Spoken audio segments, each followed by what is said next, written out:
야담과 옛날 이야기 가득한 백세야담. 정말 재밌어요. 저처럼 구독과 좋아요 잊지 말고 꼭 눌러주세요. 어둑어둑한 새벽빛이 채 가시지도 않은 시각. 어느 양반집 대문 앞이 난리통이 따로 없었습니다. 한양 땅에서 알아주는 만석군 최부자 댁이었지요. 으리으리한 기와집 대문이 쾅 하고 열리더니 한 여인이 바닥으로 내동댕이 쳐집니다. 아이고, 서방님. 제발 이러지 마십시오. 여인은 소복 차림에 머리는 산발을 하고서 대문을 붙잡고 애원하고 있었습니다. 금방이라도 숨이 넘어갈 듯 헐떡이는 그 목소리에 듣는 사람 가슴이 다 미어질 지경이었지요. 허나 대문 안쪽에 서 있는 사내는 눈 하나 깜짝하지 않았습니다. 이 사내가 바로 최부자의 외동아들 최도령이었습니다.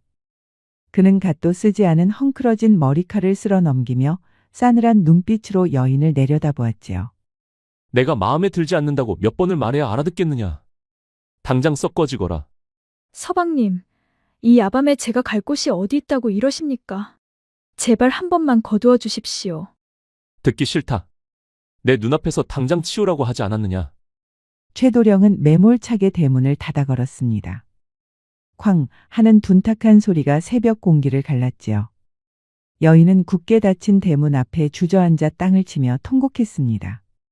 그 처절한 울음소리가 어찌나 서럽던지 동네 개들조차 짖기를 멈추고 숨을 죽일 정도였습니다. 이 소란에 잠을 깬 마을 사람들이 하나둘 밖으로 고개를 내밀었지요. 아이고, 또 시작이구먼. 저 집 도련님이 또 신부를 쫓아냈어. 벌써 세 번째 아닌가. 도대체 신방에서 무슨 짓을 하길래 멀쩡한 처자들이 저리 쫓겨난단 말인가. 그러게 말일세. 첫 번째도 두 번째도 첫날 밤만 치르면 저리 내치더니 기어이 세 번째 부인까지 적골을 만드는구먼. 수군거리는 소리가 담장을 넘어 마당까지 들려왔으나 최도령은 코웃음만 칠 뿐이었습니다. 방금 쫓겨난 여인은 최도령의 세 번째 신부 은설이었습니다. 가난하지만 효심 깊기로 소문난 처자였지요. 그런 귀한 처자를 하룻밤 노리게 삼듯 취하고는 헌신짝처럼 버리다니. 사람들은 최도령을 향해 손가락질을 해댔습니다. 저놈 저거 사람 탈을 쓴 귀신이야. 여인네 피를 말려 죽이는 망나니가 따로 없네. 최부자댁 마당에는 침울한 공기만 감돌았습니다. 집안 하인들도 고개를 푹 숙인 채 눈치만 볼 뿐이었지요. 사랑채 문을 열고 나온 최부자 내외는 기가 막혀 말도 나오지 않는 모양이었습니다. 자식 농사 망쳤다는 말이 절로 나올 법도 하지요. 아버지는 가슴을 치며 아이고, 아이고 앓는 소리를 냈습니다. 네 이놈, 네가 기어이 우리 집안을 쑥대밭으로 만드는구나. 대체 그 처자가 어디가 부족해서 또 내쫓았단 말이냐. 아버지가 호통을 쳤지만 최도령은 귓등으로도 듣지 않았습니다. 오히려 툇마루에 걸터앉아 심드렁한 표정으로 귀를 후비적거렸지요. 마음에 안 드는 걸 어찌합니까? 얼굴만 봐도 밥맛이 뚝 떨어지는데 억지로 데리고 살겠습니까? 뭐라? 이놈이 정녕 미치지 않고서야 어찌 그런 말을 짓거리느냐. 아버지, 그만두십시오. 제 팔자가 이런 걸 누굴 탓합니까? 저는 원래 이렇게 생겨먹은 놈입니다. 최도령은 뻔뻔하게 대꾸하고는 방으로 들어가 버렸습니다. 방문이 닫히자마자 마당에 남겨진 부모님의 한숨 소리가 땅이 꺼져라 울려 퍼졌지요. 착해 빠진 녀석이 어쩌다 저 모양이 되었는고. 최도령은 이미 첫 번째 부인 오기, 두 번째 부인 정희까지 하룻밤을 보내고 쫓아냈지요. 마을 사람들 사이에서는 온갖 괴이한 소문이 꼬리에 꼬리를 물고 퍼져나갔습니다. 자네 그거 들었나? 최도령네 신방에 귀신이 산다네. 무슨 귀신? 처녀 귀신이 붙어서 새 신부가 들어오면 질투가 나서 도련님 눈을 뒤집히게 만든다는 게야. 그러지 않고서야 멀쩡하던 사람이 신방만 들어갔다 나오면 저리 돌변할 수 있겠나? 에이, 나는 다르게 들었네. 도련님이 사실은 남자가 구실을 못한다더군. 그래서 신부들이 그걸 알까봐 미리 쫓아내는 거라던데. 이제 최도령은 사람들의 입방아에 오르내리는 천하의 잡놈, 페류나 망나니가 되어 있었습니다. 돈 많은 집 자식이니 앞에서는 굽신거려도 뒤에서는 모두가 그를 경멸했습니다. 그러던 어느 날 최도령이 마당 평상에 누워 부채질이나 하고 있는데 갑자기 대문이 부서져라 열리더니 관아 포졸들이 들이닥쳤습니다. 네 이놈, 죄인 최가는 썩 나와서 오라를 받으라. 우르르 몰려들어온 포졸들은 다짜고짜 최도령을 포위했습니다. 잠이 덜 깬 최도령이 눈을 비비며 몸을 일으켰지요. 이게 무슨 행패냐? 내가 누군 줄 알고 감히 관아 놈들이 함부로 들어와. 니놈이 누군 줄 아니까 온 것이다. 역적모의를 한 대역 죄인을 잡으러 왔다. 뭐라? 내가 역적모의를 했다고? 최도령은 귀를 의심했지요. 남봉꾼 소리에 이제 역적이라니. 최도령도 상상하지 못한 죄목이었습니다. 이놈들이 미쳤느냐? 내가 무슨 역모를 꾸몄다고 이 난리야. 닥쳐라. 니놈 사랑방에서 역적들과 주고받은 경문이 나왔고 역모 자금 장부가 발견되었다. 증거가 차고 넘치거늘 어디서 발뺌이냐? 포졸들은 최도령의 말이 떨어지기도 전에 그를 짐승처럼 제압했습니다. 순식간에 양팔이 뒤로 꺾이고 무릎이 꿇려졌지요. 집안은 순식간에 아수라장이 되었습니다. 최부자 내외는 버선발로 뛰어나와 포졸들의 바짓가랑이를 잡고 늘어졌으나 서슬퍼런 창끝 앞에서는 속수무책이었습니다. 그렇게 최도령은 영문도 모른 채 죄인이 되어 포승줄에 묶여 끌려갔지요. 동네 사람들은 고소하다는 듯 쑥덕거렸습니다. 내 그럴 줄 알았어. 여인네 셋을 그렇게 쫓아내더니 알고 보니 역적이었구먼. 그렇고 말고. 인륜을 저버린 놈이 충효를 알 리가 있나? 저놈은 능지처참을 당해도 싸. 그동안 쌓아온 악명 탓에 누구 하나 최도령의 결백을 믿어주는 이가 없었습니다. 최도령은 억울함에 피가 거꾸로 솟는 것 같았으나 어느 누구도 그의 변명을 들어주지 않았지요. 사또는 이미 최도령을 죄인 보듯 하고 있었습니다. 포승줄에 묶인 최도령을 내려다보는 사또의 눈빛이 매서웠지요. 사또 옆에는 박아전이란 자가 음흉한 미소를 지으며 최도령을 주시하고 있었습니다. 죄인 최가는 듣거라.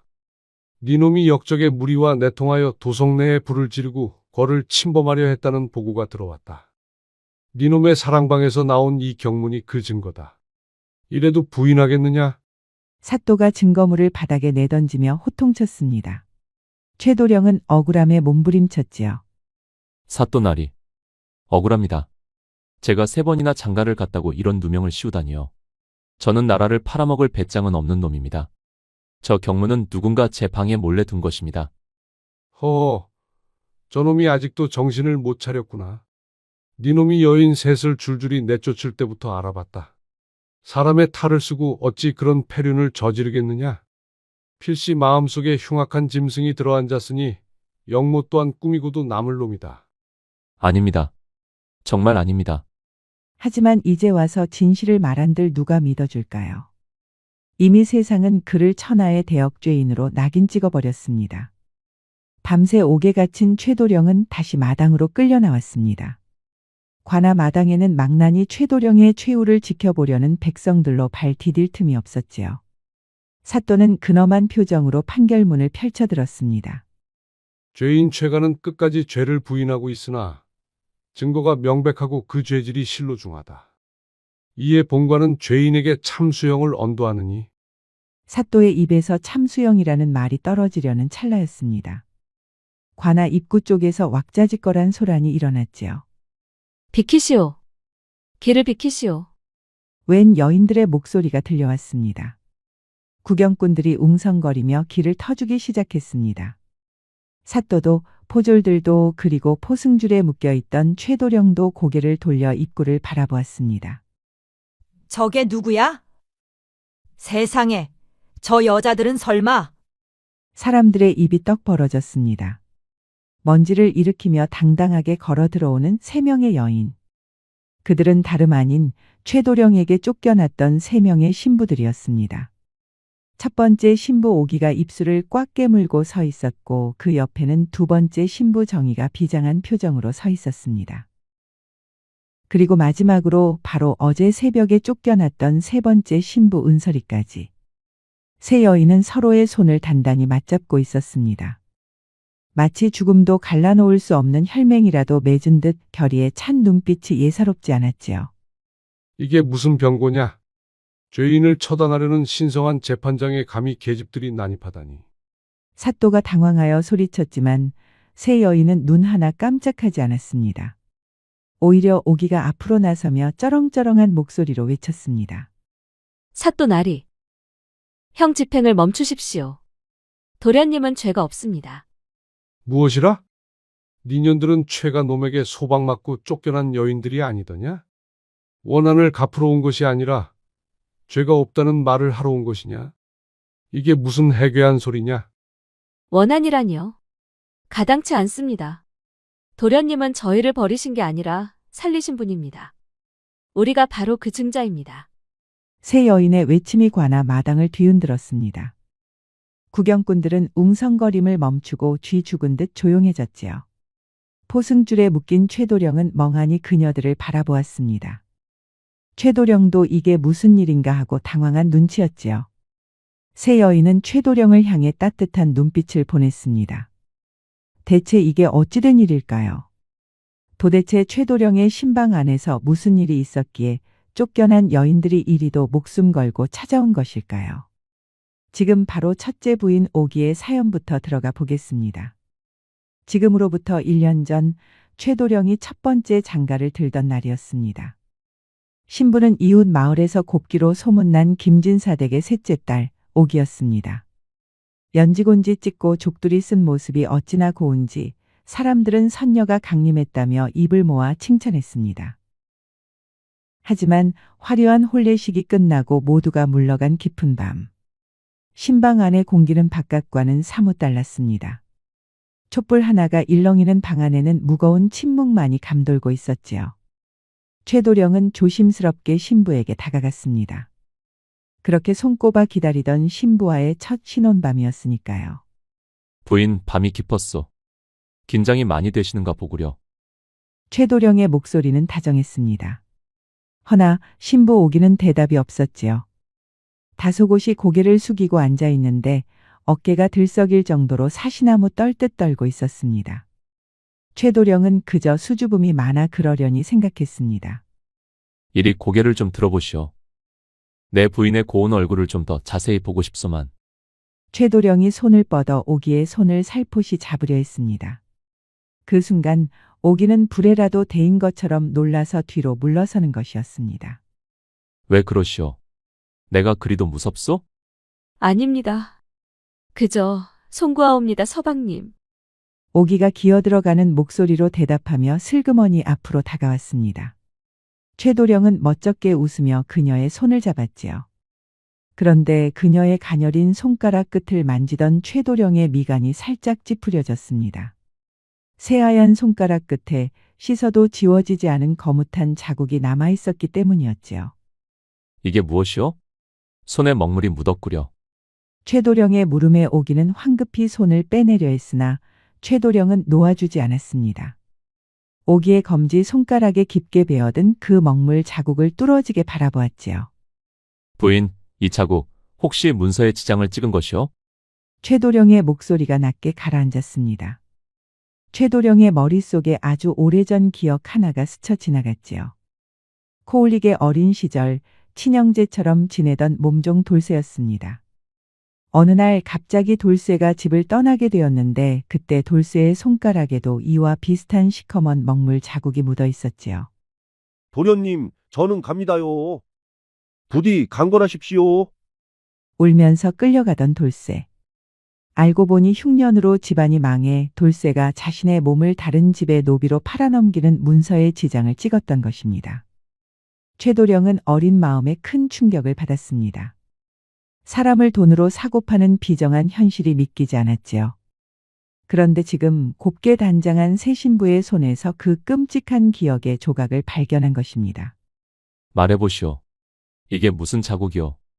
김진사 댁은 꽤 넉넉한 형편이라 들었는데 귀한 따님 손에 왜 이런 것이 묻어있단 말이오? 오기는 고개를 푹 숙인 채 입술만 깨물고 있었습니다.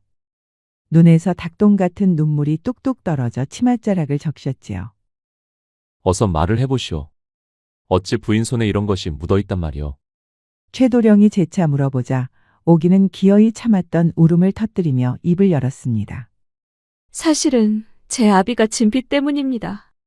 빚이라고 하였소? 지난 흉년에 가세가 기울어 쌀독이 비었는데 아비가 노른 빚까지 지는 바람에 저를 이댁에 팔아넘기다시피 시집 보낸 것입니다. 그 돈으로 빚을 갚으려고 하였지요. 오기의 고백은 충격적이었습니다. 겉으로는 번지르르한 양반가였으나 속은 골물대로 골마 딸을 담보로 돈을 빌려 쓴 셈이었지요. 최도령 댁에서 보낸 예단비와 혼수 비용을 몽땅 빚 갚는 데 쓰고 딸을 온양값에 넘기듯 보낸 것이지요. 오기는 이 혼인이 축복이 아니라 자신의 몸을 판 대가로 가족을 살리는 거래였습니다. 저는 이댁의 며느리가 될 자격이 없습니다. 그저 몸종처럼 부려주시옵소서. 시키는 일은 무엇이든 다 하겠습니다. 오기는 바들바들 떨며 눈물을 흘렸습니다. 자신을 지아비의 사랑을 받을 아내가 아니라 돈 주고 사온 물건으로 여기고 있었지요. 최도령은 돌쇠가 팔려간 그날의 슬픔이 되살아나 견딜 수가 없었습니다. 가난하고 힘없는 여인을 벼랑 끝으로 내몬 세상에 대한 분노로 이어졌고 돈 몇 푼의 딸을 팔아넘긴 그 아비에 대한 분노까지 폭발했지요. 이 여인을 내 평생 죄인처럼 살게 할 수는 없다. 내 옆에 두면 이 사람은 평생 자신을 팔려온 물건이라 여기며 숨죽여 살겠지. 돌쇠처럼 말이야. 최도령은 이 가여운 여인을 옥죄고 있는 사슬을 끊어주기로 결심했습니다. 그러려면 이 혼인을 취소해야 했고 결국에는 자신이 악역이 되어야 했습니다. 그래야 오기가 아무런 비난도 받지 않고 집으로 돌아갈 수 있었습니다. 최도령은 심호흡을 한번 크게 하고는 앞에 놓인 초래상을 걷어찼습니다. 그릇 깨지는 소리가 적막한 밤 공기를 갈랐지요. 에이, 재수 없어. 정말 재수가 없으려니. 오기가 놀란 토끼 눈을 하고 고개를 들었습니다. 방금 전까지 다정했던 신랑은 온데간데 없고 술에 취해 행패를 부리는 남봉꾼이 서 있었지요. 최도령은 짐짓 험상궂은 표정을 지으며 오기를 노려보았습니다. 오늘같이 좋은 날 기분 잡쳤네. 신부 얼굴이 이게 뭐야? 초상집에 왔어? 왜 질질 짜고 난리야? 서방님, 그게 아니오라. 듣기 싫다. 안 그래도 중매쟁이 말만 믿고 데려왔더니 얼굴이 영 내 취향이 아니구먼. 어디서 이런 복도 없는 상을 들이밀어. 최도령은 방문을 벌컥 열어젖히며 고래고래 소리를 질렀습니다. 밖에서 자고 있던 하인들이 화들짝 놀라 뛰어왔지요. 아이고, 내 팔자야. 첫날 밤부터 아주 재수가 옴붙었어. 여봐라. 당장 술이나 가져오거라. 내 오늘 밤은 술이나 퍼마시다 잘난다. 최도령은 오기를 거들떠보지도 않고 툇마루에 걸터 앉아 술병을 들이켰습니다. 방 안 구석에 쪼그려 앉은 오기는 영문을 몰라 하염없이 눈물만 흘렸지요. 최도령은 흘끔 방문 틈으로 보이는 오기의 떨리는 어깨를 보고 있었습니다. 미안하오, 부인. 정말 미안하오. 내 이렇게라도 하지 않으면 당신은 평생 빚진 마음으로 살게 될 테니 차라리 나를 욕하고 원망하며 맘 편히 떠나시오. 다음 날 아침 최도령은 해가 뜨자마자 집안이 떠나가라 호통을 쳤습니다. 내보내. 당장 내보내라니까. 어디서 저런 계집을 데려와서 사람을 피곤하게 해. 나는 저런 계집이랑은 하루도 못 산다. 결국 오기는 그렇게 쫓겨나고 말았습니다. 동네 사람들의 수군거림 속에 그녀는 고개를 푹 숙이고 친정으로 발길을 돌렸지요. 최도령은 대문이 닫히는 것을 보고서야 몰래 자신의 신복인 마당쇠를 불렀습니다. 너 지금 뒷문으로 빠져나가서 저 부인을 뒤따라 가거라. 가서 이것을 전하거라. 최도령이 품에서 꺼낸 것은 묵직한 돈주머니와 문서였습니다. 마당쇠의 눈이 휘둥그레졌지요. 이 돈으로 빚부터 갚고 문서에 적혀 있는 곳으로 가라고 일러라. 그곳에 가면 삭바느질할 수 있는 자리가 있을 것이다. 다시는 빚 때문에 팔려가지 말고 사람답게 살아야 한다고 말하거라. 마당쇠는 고개를 갸웃거리면서도 불이 나게 달려나갔습니다. 최도령은 담벼락 너머로 멀어져 가는 오기의 뒷모습을 한참이나 바라보았지요. 어린 시절 돌쇠를 구해주지 못한 죄책감을 이렇게라도 씻어내니 입가에 절로 미소가 번졌습니다. 부디 좋은 사람 만나 행복하시오. 다시는 돈 때문에 울지 마시오. 그렇게 최도령의 첫 번째 파혼이 막을 내렸습니다. 주변에서는 첫날 밤에 신부 쫓아낸 미친놈이라 욕했지요. 하지만 최도령은 오기가 욕을 먹지 않은 것을 다행으로 여겼습니다. 첫 번째 부인 오기를 그렇게 떠나보내고 최도령의 집안은 그야말로 초상집 분위기였습니다. 멀쩡한 며느리를 하룻밤 만에 내쫓았으니 동네방네 망신살이 뻗친 것이었지요. 최 부자 내외는 뒷목을 잡고 쓰러질 지경이었으나 정작 당사자인 최도령은 태평하기 그지없었습니다. 오히려 콧노래를 흥얼거리며 사랑방에서 부채질이나 하고 있었으니까요. 네 이놈, 네가 정신이 있는 놈이냐, 없는 놈이냐? 아버지가 지팡이를 휘두르며 호통을 쳐도 최도령은 능청스럽게 대꾸할 뿐이었습니다. 아버지, 인연이 아닌 걸 어찌합니까? 억지로 살다가는 사달이 날 텐데 일찍 끝내는 게 서로에게 좋은 일이지요. 무엇이라? 하룻밤 사이에 어찌 인연이 아니라는 것을 알아본단 말이냐? 친척 어른들도 혀를 찼지만 최도령의 속내는 아무도 몰랐습니다. 오기가 무사히 빚을 갚고 삭바느질로 새 삶을 시작했다는 소식을 전해 듣고는 남몰래 안도의 한숨을 내쉬었지요. 비록 세상 사람들에게는 미친놈 소리를 들을지언정 한 여인의 인생을 구렁텅이에서 건져냈다는 사실만으로도 좋겠습니다. 얼마 가지 않아 최 부자 내외는 또다시 혼처를 구해왔습니다. 이진사댁 여식 정인이라. 한양 도성 안에서도 뼈대 잇기로 소문난 명문가 집안이지. 정인은 인물도 좋고 행실도 바르다고 소문이 자자하단다. 이 정도면 너와의 인연이 맞겠지. 최도령은 미소가 번졌습니다. 그럼요, 아버지.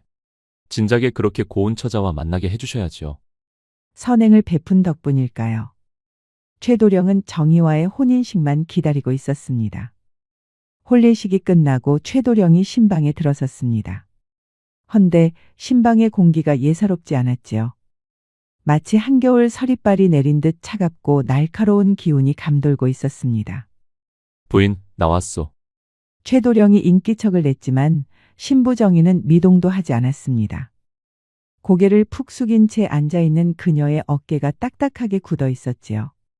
최도령이 가까이 다가가 그녀의 얼굴을 보려고 고개를 숙인 순간 무언가 번쩍하고 빛나는 것이었습니다. 이게 무엇이오, 부인?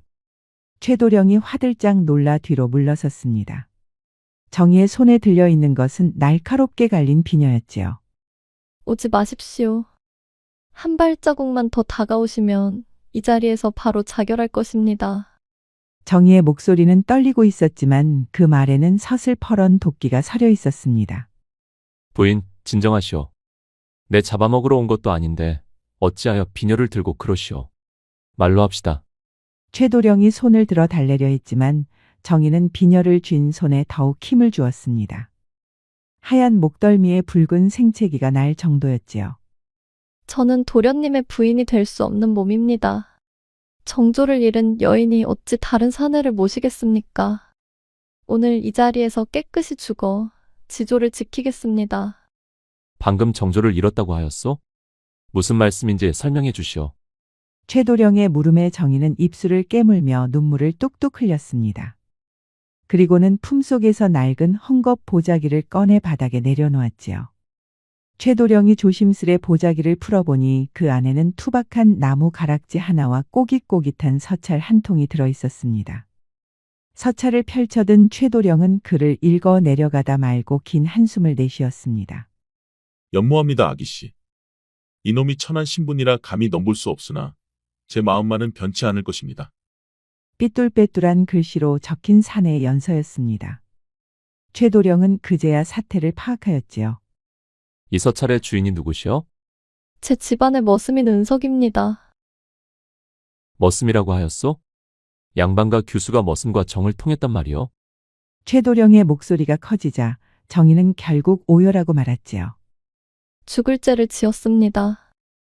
허나 마음이 가는 것을 어찌합니까? 어릴 적부터 저를 업어 키워준 사람입니다. 신부는 천하여도 그 마음만은 누구보다 고운 사람입니다. 부모님은 가문의 수치라며 저를 억지로 이곳에 시집 보내셨지만 제 마음은 이미 그 사람에게 가 있습니다. 정희의 고백은 절절했습니다.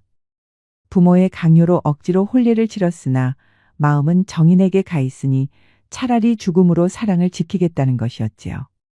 최도령은 바닥에 놓인 나무 가락지를 만지작거렸습니다. 거칠고 투박하지만 깎고 또 깎아 정성스레 만든 티가 역력했습니다. 신분의 벽을 넘어선 사랑이라니. 최도령의 마음 한구석이 아려왔지요. 최도령은 평생 돈과 가문에 얽매여 진정한 연모의 정을 느껴본 적이 없었습니다. 목숨을 걸고 사랑을 지키려는 정의 앞에서 절로 숙연해졌습니다. 인생이 왜 이리 기구하단 말이냐. 첫 번째는 돈이 원수더니 이번에는 사랑이 원수로구나. 최도령은 정의를 빤히 바라보았습니다. 지금 이 여인을 억지로 취한다면 정말로 혀를 깨물고 죽을지도 모를 일이었지요. 설령 죽지 않는다 해도 평생을 껍데기뿐인 아내로 살아갈 것입니다. 생불 여사를 이럴 때 쓰는 말이지요. 낭자, 그 비녀 이리 내놓으시오. 최도령이 손을 내밀었습니다. 정희는 경계심 가득한 눈으로 노려보았습니다. 싫습니다. 다가오시면 자결할 것입니다. 내 당신을 죽게 내버려 둘 것 같소? 아무리 그래도 사람 목숨보다 중하겠소? 최도령은 부드럽게 그러나 단호하게 비녀를 뺏어들었습니다. 그리고는 그녀의 손에 들려있던 나무 가락지를 다시 쥐어주었지요. 이 가락지 주인에게 가시오. 방금 무엇이라 하셨습니까? 가서 그놈이랑 도망쳐서 살란 말이오. 여기서 이러고 죽으면 그 머슴놈은 평생 가슴에 대못이 박혀 어찌 살겠소. 정희의 눈이 휘둥그레졌습니다. 이게 꿈인가 생시인가 믿을 수 없다는 표정이었지요. 최도령은 자리에서 벌떡 일어났습니다. 그리고는 옷매무새를 흐트러뜨리고 머리카락을 헝클어뜨리기 시작했습니다. 마치 술에 취해 난동을 부린 사람처럼 말이지요. 내가 미친 망나니가 되어야 낭자가 살아서 나갈 수 있을 것이오. 괴롭더라도 조금만 참으시오. 최도령은 심호흡을 한번 크게 하더니 초래상을 걷어차는 것이었습니다. 오늘같이 좋은 날 기분 잡쳤네. 신부 얼굴이 이게 뭐야? 뭐가 이리 뻣뻣해? 최도령은 방문을 활짝 열어젖히며 고래고래 고함을 질렀습니다. 마당에서 대기하던 하인들이 깜짝 놀라 달려왔습니다. 어디서 저런 목석 같은 여인을 데려왔어? 얼굴이 반반하면 뭐해? 눈초리가 저렇게 매서워서야 어디 무서워서 한 입을 덮고 자겠나? 초상집 귀신이 붙었나? 왜 저렇게 눈을 부라리고 있어? 에이, 재수 없어. 정희는 최도령의 뜻을 알아차리고 바닥에 엎드려 우는 신용을 했습니다. 최도령은 씩씩거리며 신방을 뛰쳐나와 버렸지요. 두 번째 혼인 첫날 밤도 그렇게 난장판이 되고 말았습니다. 다음 날 아침, 최도령은 첫 번째 오기 때처럼 표독스러운 얼굴로 정희를 내쫓았습니다. 꼴도 보기 싫다. 당장 내 집에서 나가거라. 저런 여인과 단 하루라도 있고 싶지 않아. 정희는 쫓겨나는 와중에도 최도령을 힐끔 쳐다보았습니다. 최도령은 눈을 찡긋 하고는 아무도 보지 못하게 손짓을 했지요. 정희가 울며 불며 대문 밖으로 사라지자 최도령은 짐짓 화난 척하며 방으로 들어갔습니다. 정희는 최도령이 어젯밤에 했던 말을 똑똑히 기억하고 있었습니다. 내일 아침에 쫓겨나거든 아랫마을 주막으로 가시오. 마당새가 노잣돈을 가지고 기다리고 있을 것이오. 그걸 챙겨서 멀리 떠나시오. 서찰은 내가 직접 보낼 터이니 걱정 마시구려. 주막에서 기다리던 정희는 최도령이 직접 나타나자 깜짝 놀랐습니다. 마당새 이놈이 바빠서 내가 직접 왔구려. 도련님, 어찌 저에게 이렇게까지 해주십니까? 너무 늦지 않아서 다행이오. 시장할 텐데 국밥이라도 드시고 가시오. 여기 노잣돈 받으시오. 정희는 떨리는 손으로 노잣돈을 받았습니다. 묵직한 엽전 꾸러미가 이렇게 고마울 줄은 몰랐지요. 그럼 어여 가시오. 은석이 그 사람이 기다리고 있겠소. 도련님, 이 은혜 죽어서도 잊지 않겠습니다. 부디 만복이 깃들기를 바라옵니다. 정희는 치맛자락을 휘날리며 나루터로 달렸습니다. 강바람이 차가웠지만 가슴은 그 어느 때보다 뜨거웠지요. 멀리서 발을 동동 구르며 기다리고 있는 은석의 모습이 보였습니다. 두 사람은 서로를 부둥켜 안고 하염없이 눈물을 흘렸지요. 그렇게 배를 타고 떠나고 있는데 멀리 나루터에서 지켜보는 최도령이 보였습니다. 둘이 잘 만났구나. 부디 행복하시오. 정희와 은석은 나루터에서 지켜보는 최도령을 향해 큰 절을 올렸습니다. 돌아오는 최도령은 웃음이 떠나지 않았지요. 하지만 최도령의 집은 또다시 발칵 뒤집혔습니다. 두 번째 며느리마저 쫓아냈으니 이제 최도령의 악명은 걷잡을 수 없이 퍼져나갔지요. 동네 사람들은 수군대다 못해 대놓고 손가락질을 해댔습니다. 저놈 저거 보통 내기가 아니야. 색광이야, 색광. 여자를 밝히다 못해 실증 나면 헌신짝처럼 버리는 희대의 남봉꾼이었어. 망나니도 저런 망나니가 없지. 양반 가문 자식이 어찌 저리도 천박할꼬. 세상은 최도령을 색광이라 부르며 비난했습니다. 여인을 탐하다 버리는 파렴치한이라고 매도했지요. 하지만 최도령은 그저 허어 웃으며 술잔을 기울일 뿐이었습니다. 그래, 맘껏 욕하거라. 내 한 몸 욕먹어 두 사람의 목숨을 살렸으니 이 얼마나 남는 장사냐. 이건 서당에서도 가르치지 않는다고. 최도령은 아무도 없는 사랑방에서 홀로 술을 마셨습니다. 술맛은 쌉싸름하였으나 뿌듯함이 차올랐지요. 그렇게 두 번째 부인 정희마저 떠나보내니 이제 한양 바닥에서는 망나니로 소문이 났습니다. 최 부자 내외는 동네 창피해서 얼굴을 들고 다닐 수가 없었지요.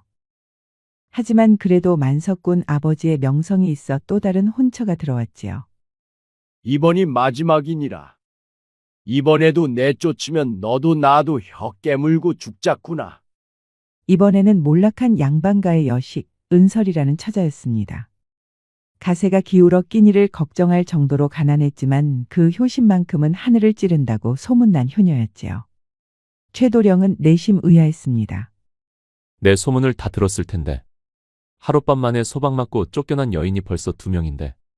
나 같은 놈에게 시집을 오겠단 말인가. 하지만 한편으로는 기대감도 생겼습니다. 양반가의 체면보다 먹고 사는 게 급한 처지라면 오히려 서로 의지하며 잘 살 수 있으니까요. 최도령은 이번에야말로 평범한 지아비로 살고 싶었습니다. 더 이상 사람들의 손가락질을 받으며 외롭게 살고 싶지 않았습니다. 그렇게 세 번째 혼례가 치러졌습니다. 하객들은 수군거리며 구경하기 바빴지요. 신부가 불쌍하네, 불쌍해.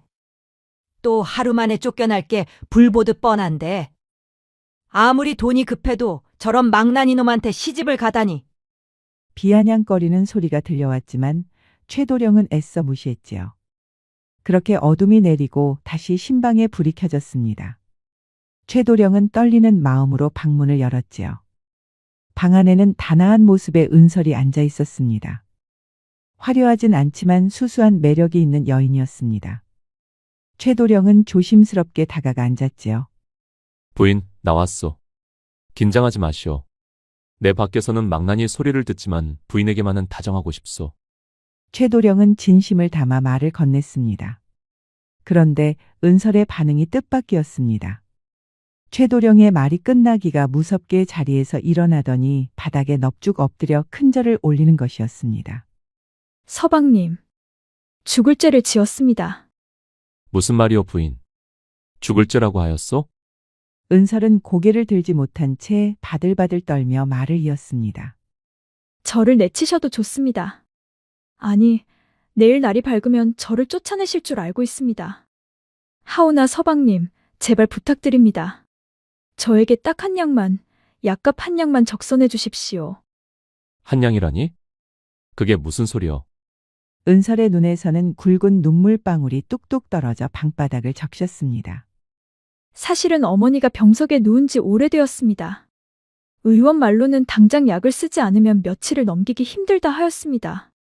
친척들은 모른 척하고 쌀독은 빈지 오래라. 서방님 댁에 시집가면 쌀이라도 얻을 수 있을까 하여 염치 불구하고 왔습니다. 최도령은 말문이 막혔습니다. 그제야 은설이 왜 시집을 왔는지 이해할 수 있었지요.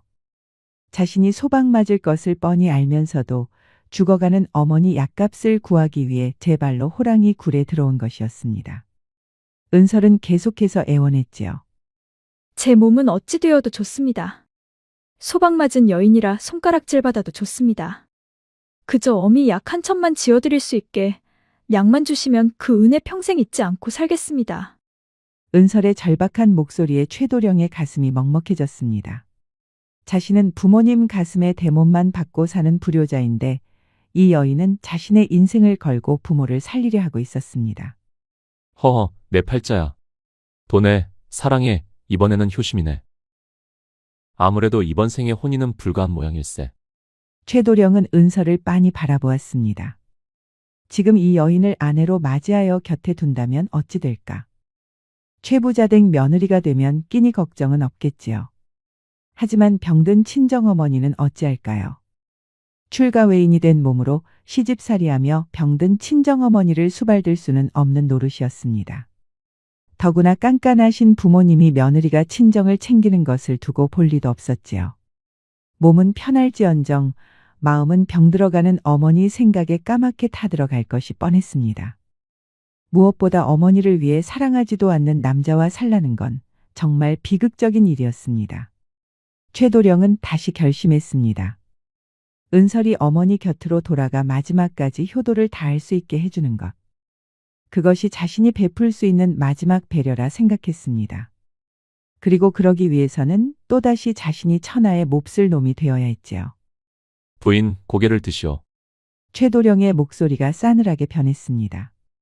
은설이 조심스레 고개를 들자 최도령은 짐짓 경멸 어린 눈빛으로 그녀를 내려다보았습니다. 어디서 거지 같은 게 들어와서 재수없게 돈 타령이야. 최도령은 자리를 박차고 일어나 다시 초래상을 걷어찼습니다. 은설은 놀라서 몸을 움츠렸지요. 안 그래도 흉흉한 소문 때문에 기분 나빠 죽겠는데 들어오자마자 곡소리나 하고 앉아있어. 에이, 밥맛 떨어져. 최도령은 방문을 벌컥 열고 마당을 향해 고래고래 소리를 질렀습니다. 여봐라. 당장 술상 봐오너라. 내 오늘 밤은 술이나 마셔야겠다. 내일 날 박는 대로 당장 내 집에서 나가거라.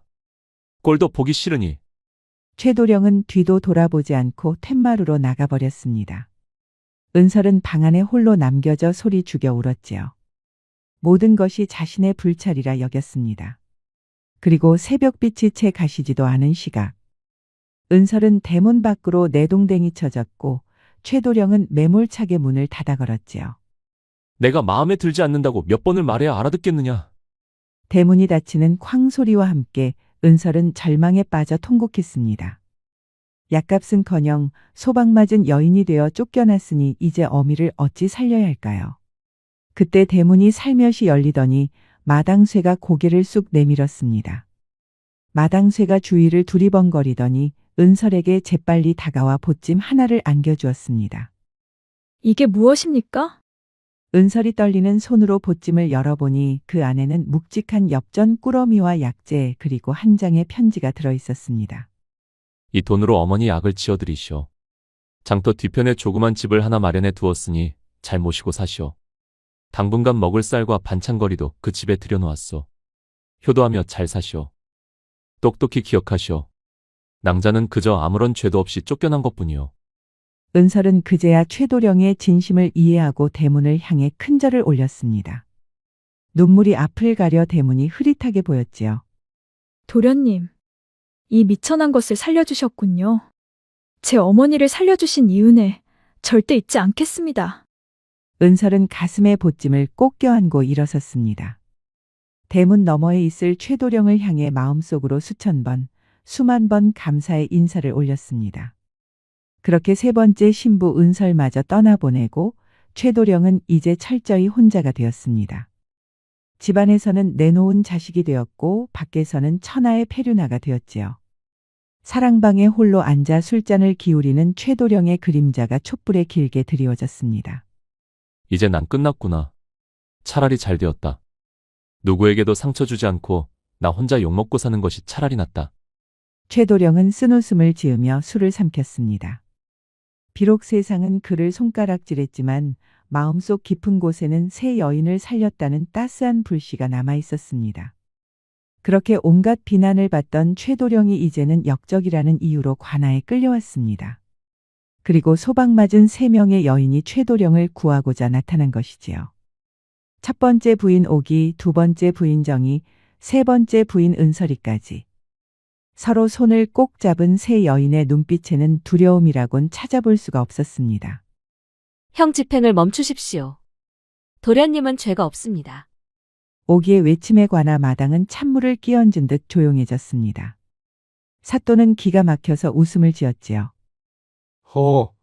이것들이 단체로 실성을 하였나. 증거가 이렇게 명백한데 죄가 없다니. 내 너희들의 처지를 보아 물러가게 할 테니 당장 썩어지거라. 사또가 호통을 쳤지만 오기는 물러서지 않았습니다. 품속에서 꼬깃꼬깃한 문서 한 장을 꺼내 높이 치켜들었지요. 사또 나리, 이것을 보십시오. 이것은 도련님이 갚아주신 제 친정 아비의 빚 문서입니다. 빚 문서라고 하였는가? 그런데 그것이 이영모 사건과 무슨 상관이란 말인가? 이 문서에 찍힌 도장을 한번 보십시오.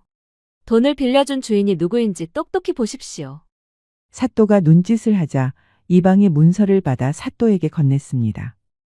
문서를 훑어보던 사또의 눈썹이 꿈틀했습니다. 거기에는 낯익은 도장이 찍혀 있었지요. 이것은 박아전 니놈의 도장이 아니냐? 사또의 말에 박아전의 얼굴이 사색이 되었습니다. 그렇습니다. 박아전은 뒤로는 고리대금업을 하며 양민들을 수탈하고 장부를 조작해 재산을 불려온 탐관오리였습니다. 박아전이 제 아비에게 터무니없는 이자를 씌워 집안을 망하게 했습니다. 도련님은 대신 빚을 갚아주셨고 제가 다시는 팔려가지 않도록 살 길까지 열어주셨습니다. 그런 분이 영모를 꾸밀 리가 없습니다. 오기의 당찬 변론에 구경꾼들이 술렁이기 시작했습니다. 저게 사실이란 말이야? 쫓아낸 줄 알았더니 빚을 대신 갚아줬다고? 분위기가 묘하게 흘러가자 박아전이 다급하게 소리쳤습니다. 사또 나리. 저 계집의 말은 모함입니다. 그리고 설사 제가 돈놀이를 좀 했다 한들 그게 최도령의 영모 죄와 무슨 상관입니까? 영모 증거는 저기 저 경문입니다. 박아전이 삿대질을 하며 발악을 했지요. 바로 그때 두 번째 부인 정희가 앞으로 나섰지요. 곁에는 듬직한 사내 바로 정희의 정인인 은석이 함께 있었습니다. 영모를 모의했다는 날짜가 언제라고 하셨습니까? 정희가 차분하게 물었습니다. 사또는 혀를 차며 대답했지요. 지난달 보름이시다. 최가가 역적들과 사랑방에 모여 거사를 도모했다는 보고가 있었다. 지난달 보름 미시라면 도련님은 역적들과 계실 수가 없습니다. 무엇이라? 그걸 어찌 아느냐? 그 시각 도련님은 저와 함께 계셨으니까요. 정확히 말하면 저와 이 사람을 도피시키고 계셨습니다. 저에게 노잣돈을 주시기 위해 주막까지 찾아오셨습니다. 정희는 품에서 낡은 서찰 한 통을 꺼내 보였습니다. 최도령이 은석에게 대신 보내준 서찰이었습니다. 이 서찰을 보십시오. 도련님이 대신 보내주시면서 쓴 날짜와 시간이 있습니다. 사또가 서찰을 받아 확인해 보니 그날의 날짜와 시간이 선명하게 적혀 있었습니다. 이 서찰을 보내주시고 도련님은 저희가 나루터에서 배를 탈 때까지 지켜봐 주셨습니다. 정희의 말에 사또는 말문이 막혔습니다. 완벽한 알리바이였습니다. 사랑방에서 역적들과 모의를 했다는 그 시각에 최도령은 나루터에서 정희 부부를 배웅하고 있었지요. 구경꾼들 사이에서 탄성이 터져 나왔습니다. 그럼 영모라는 게 다 거짓말이었어? 최도령이 저 두 사람의 도피를 도와줬다는 거야? 이게 대체 어찌된 영문이야? 박아전은 식은땀을 줄줄 흘리며 뒷걸음질 쳤습니다. 하지만 그게 끝이 아니었지요. 세 번째 부인 은설이 허리춤에서 묵직한 엽전 꾸러미를 꺼냈습니다. 사또나리, 이 엽전들을 봐주십시오. 무엇을 보라는 것이냐? 그저 엽전 꾸러미가 아니냐? 이 엽전 꾸러미의 매듭을 봐주십시오. 도련님이 저에게 약값으로 주신 돈입니다. 사또와 사람들이 엽전 꾸러미를 자세히 들여다보았습니다. 은설이 내놓은 엽전 꾸러미는 독특하게도 끈을 열 십자 모양으로 교차하여 묶은 아주 특이한 매듭이었지요. 도련님은 평소 돈을 묶을 때 잘 풀리지 않도록 꼭 이런 특이한 십자 매듭을 사용하신다 들었습니다. 은설의 말에 최도령 집안의 하인들이 일제히 고개를 끄덕였습니다. 최도령만이 기억하고 싶다면서 특이하게 매듭을 묶은 것입니다. 은설은 눈을 부릅뜨고 박아전이 증거로 제출한 영모 자금 꾸러미를 가리켰습니다. 헌데 저기 박아전이 영모 자금이라며 가져온 돈뭉치를 보십시오. 매듭이 어떻습니까? 사또가 급히 증거물로 압수된 돈뭉치를 확인했습니다. 그곳에는 십자 매듭이 아닌 흔해 빠진 일자 매듭으로 대충 묶인 엽전들이 들어 있었습니다. 매듭이 다르구나. 그렇습니다. 보시다시피 일자 매듭부터 시작해서 대충 묶인 것도 보입니다. 저 돈이 급조된 것을 방증하는 것입니다. 누군가 급하게 돈을 끌어모아 도련님을 모함하려는 것입니다. 은설의 예리한 지적에 박아전은 다리에 힘이 풀려 주저앉고 말았습니다. 하지만 은설은 여기서 멈추지 않았지요. 그녀는 박아전을 노려보며 그동안 가슴 속에 담아두었던 진실을 토해냈습니다. 박아전, 저놈은 저희 친척 집에 찾아와 협박을 일삼았습니다. 협박이라니? 그게 무슨 소리냐? 박아전이 제 친척들을 찾아가 빚을 탕감해 줄 테니 도련님 재산을 빼돌리는 것을 도우라고 했습니다. 도련님을 역적으로 몰아 재산을 몰수하게 되면 그중 일부를 떼어주겠다고 회유까지 하였습니다. 제 친척들이 이를 거절하자 다 죽여버리겠다며 울음장을 놓았습니다. 도련님 사랑방에 있는 경문도 박아전이 협박해서 갖다 놓은 것입니다. 은설의 폭로에 관아마당은 발칵 뒤집혔습니다. 이건 단순한 영모 누명이 아니라 한 양반가를 몰락시키고 재산을 가로채려던 탐관오리의 추악한 범죄였지요. 저런 천하의 몹쓸 놈을 보았나? 박아전 저놈이 범인이었어. 최도령을 죽이고 재산을 꿀꺽하려고 말이야. 분노한 백성들이 박아전을 향해 욕설을 퍼부었습니다. 사또는 자신이 박아전의 꿰매 넘어가 무고한 사람을 죽일 뻔했으니 부끄럽기 짝이 없었지요. 여봐라. 당장 저 박아전 놈을 포박하라. 포졸들이 박아전을 덮쳤습니다. 박아전은 바닥에 납작 엎드려 살려달라고 빌었으나 이미 늦었지요. 사또 나리, 한 번만 용서해 주십시오. 제가 잠시 돈에 눈이 멀어 미쳤었나 봅니다. 닥쳐라. 니놈이 사리사욕을 채우려 무고한 일을 역적으로 몰고 국법을 우롱하였으니 그 죄가 하늘을 찌르는구나. 당장 저놈을 하옥하라. 그 죄상을 낱낱이 밝혀 엄벌에 처할 것이다. 박아전이 질질 끌려나가자 관아마당에는 탄식이 터져나왔습니다. 사또는 최도령에게 다가가 직접 포승주를 풀어주었습니다. 내 자네를 오해하여 큰 실수를 범했네. 면목이 없네. 아닙니다, 사또 나리. 이제라도 진실이 밝혀졌으니 다행입니다. 풀려난 최도령은 비틀거리며 일어섰습니다. 지칠 대로 지쳐 있었으나 최도령의 눈빛만은 그 어느 때보다 맑게 빛나고 있었지요. 최도령은 자신을 구하러 온 새 여인을 바라보았습니다. 새 여인은 눈물이 글썽한 채 최도령을 향해 미소 짓고 있었지요. 도련님, 고생하셨습니다. 살아주셔서 감사합니다. 도련님의 은혜 평생 잊지 않겠습니다. 최도령은 코끝이 찡해졌습니다. 자신이 베푼 작은 선의가 이렇게 큰 구원이 되어 돌아올 줄이야 누가 알았을까요? 새 여인은 서로 마주보며 고개를 끄덕였습니다. 사실 최도령이 잡혀갔다는 소식을 듣고 서로 수소문하여 만났던 것이지요. 그리고 최도령을 살리기 위해 각자 가지고 있던 증거를 모았습니다. 그런데 그 증거가 최도령의 구원으로 시작되었으니 얼마나 놀라운 일일까요? 새 여인의 지혜와 용기가 최도령을 죽음의 문턱에서 구해낸 것이지요. 백성들은 최도령 앞에 엎드려 사죄했습니다. 아이고, 도련님. 저희가 눈이 멀어 생부를 몰라봤습니다.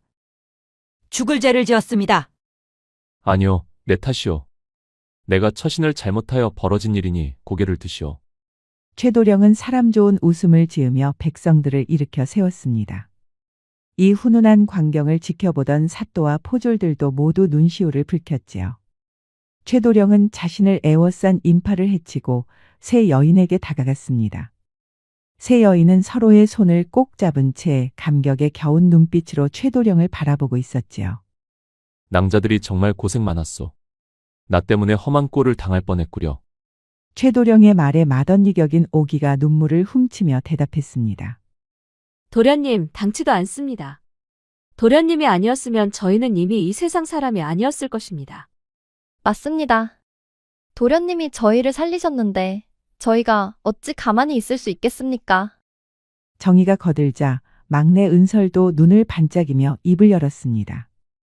사실은 도련님이 관아에 잡혀갔다는 소문을 듣고 제가 언니들을 찾아갔습니다. 도련님을 구하려면 우리가 힘을 합쳐야 한다고요. 다행히 언니들이 흔쾌히 나서주셔서 이렇게 증거를 모을 수 있었습니다. 허허, 그랬구려. 낭자들이 나를 살린게요. 내 평생 이 은혜는 잊지 않으리다. 최도령은 세 여인에게 깊이 고개를 숙였습니다. 만석군의 도련님이 한때 자신의 아내였던 이들에게 고개를 숙이는 것이었지요. 주변에서 지켜보던 사람들은 최도령의 겸손함에 또 한 번 감동하고 말았습니다. 이 기막힌 소식은 바람을 타고 한양 도성까지 전해졌지요. 주막과 장터에 모인 사람들은 온통 최도령 이야기뿐이었습니다. 사람들은 이제 최도령을 망나니가 아니라 살아있는 부처, 조선의 마지막 의인이라 불렸습니다. 최부자 내외도 덩실덩실 춤을 추었지요. 집안 망신시킨다며 구박받았던 아들이 하루아침에 가문의 자랑이 된 것이지요. 아이고, 내 새끼. 그러면 그렇지. 내 아들이 그랬을 때는 역시 그럴 만한 이유가 있었던 게지. 암 그렇고 말고. 아버지는 겉으로는 화를 내셨으나 최도령에게 분명히 사정이 있었을 것이라고 믿었습니다. 그런데 이렇게 엄청난 일로 번질지는 꿈에도 몰랐지요. 어머니는 이제 최도령을 볼 때마다 엉덩이를 두들기며 조아라 했습니다.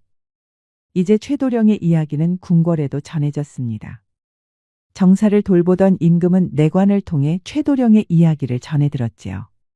조선 땅에 그런 의인이 숨어 있었단 말인가. 내 여태껏 수많은 책을 읽어보았으나 이토록 가슴이 뜨거워지는 이야기는 처음이로다. 자신의 이름을 버려가며 힘없는 백성을 구하고 위기에 처해서도 남을 탓하지 않았다. 이야말로 진정한 선비의 도리가 아니겠는가. 임금님은 잠시 깊은 생각에 잠기더니 입가에 은은한 미소를 머금었습니다. 여봐라. 당장 그 최도령을 골로 들이라 하라. 내 친히 그 얼굴을 한번 보아야겠다. 최도령은 금군들의 호의를 받으며 당당히 입궐했습니다. 한양 궁궐에 도착한 최도령은 임금님 앞에 엎드려 절을 올렸습니다. 임금님은 용상에서 내려와 최도령의 손을 잡았지요. 그대가 바로 최도령인가? 고개를 들어보라. 황공하옵니다, 전하. 최도령이 조심스레 고개를 들자 임금님은 호탕하게 웃으셨습니다. 내 그대의 이야기를 듣고 큰 감동을 받았노라. 3번이나 자신의 혼사를 망쳐가며 여인들을 구했다지. 그저 사람의 도리를 다했을 뿐이옵니다. 부끄럽사옵니다. 겸손하기까지 하구나. 요즘 세상에 자기 이속 챙기기에 급급한 자들 뿐인데 그대 같은 의인이 있어 과인이 참으로 든든하다. 임금님은 최도령을 찬찬히 뜯어보았습니다. 생김새도 훤칠하니 잘생겼고 눈빛 또한 맑고 깊은 것이 영락없는 인재였습니다. 헌데 이제는 진짜 장가를 가야지. 최도령은 얼굴이 붉어졌습니다. 3번이나 장가를 갔다가 다 깨졌으니 실질적으로는 호랍이나 다름없었으니까요. 내 막내딸 연화가 혼기가 찼으나 아직 마땅한 배필을 찾지 못하고 있었네. 그대라면 내 딸을 안심하고 맡길 수 있겠구나. 내 사위가 되어주겠는가? 최도령은 귀를 의심했습니다. 임금님의 사위 부마가 되라는 말이었습니다. 아버지가 그렇게 입이 닳도록 말했던 가문의 영광이었지요. 전하, 이 미천한 놈에게는 과분하옵니다. 과분하지 않다. 백성을 사랑하는 그 마음이 이미 왕족 못지않으니 자격은 충분하다. 어명이다. 거절하지 말라. 성은이 망극하옵니다, 전하. 그리하여 최도령과 공주의 국혼이 결정되었습니다. 혼례식 날 궐 안은 오색 찬란한 깃발과 꽃으로 장식되었습니다. 수많은 문무백관과 하객들이 모여 최도령의 앞날을 축복했지요. 그리고 그 하객들 틈에는 반가운 얼굴들도 있었습니다. 바로 옥이, 정이, 은설이었습니다. 세 여인은 곱게 한복을 차려입고 누구보다 환한 미소로 최도령을 바라보고 있었습니다. 우리 도련님, 오늘따라 정말 환하십니다. 그러게 말이에요. 공주님과 서신이 선남선녀가 따로 없네요. 도련님이 행복해지셔서 정말 다행입니다. 새 여인은 진심으로 최도령의 행복을 빌어주었습니다. 최도령도 새 여인을 발견하고는 눈인사를 건넸지요. 고맙소. 다 낭자들 덕분이요. 최도령의 눈빛에 담긴 진심을 새 여인은 찰떡같이 알아들었지요. 그렇게 혼례가 시작되자 공주가 수줍게 걸어 나왔습니다. 최도령은 공주의 손을 조심스레 잡았지요. 따스한 온기가 손끝을 타고 전해져 왔습니다. 공주가 살포시 고개를 들어 최도령을 바라보았습니다. 소문대로 꽃처럼 고운 자태였지요. 그런데 공주가 하는 말에 최도령은 놀라서 정신이 번쩍 들었지 뭐예요. 서방님, 저는 소방 맞을 이유가 없겠지요? 암요 그렇고 말고요. 내 이번에는 무슨 일이 있어도 부인 손을 놓지 않으리다. 맹자는 사내 대장부에 대해서 이렇게 설명했습니다. 부귀불능 부유함과 귀함이 나를 어지럽히지 못하고 빈천불능 가난과 비천함이 나를 바꾸지 못하며 위무불능 위엄과 무력으로 나를 꺾지 못한다. 자신의 비난을 감수하며 흔들리지 않은 사내 대장부 최도령을 기억하며 오늘의 이야기를 마치겠습니다. 지금까지 백세야담을 시청해 주셔서 감사합니다. 구독과 좋아요도 잊지 마시고 꼭 눌러주세요. 애정 어린 댓글도 많이 부탁드립니다. 야담과 옛날 이야기 가득한 백세야담 어떠셨나요? 앞으로도 재밌고 감동적인 이야기가 가득하니 많이 기대해주세요. 기대해주세요. 기대해주세요. 기대해주세요. 기대해주세요.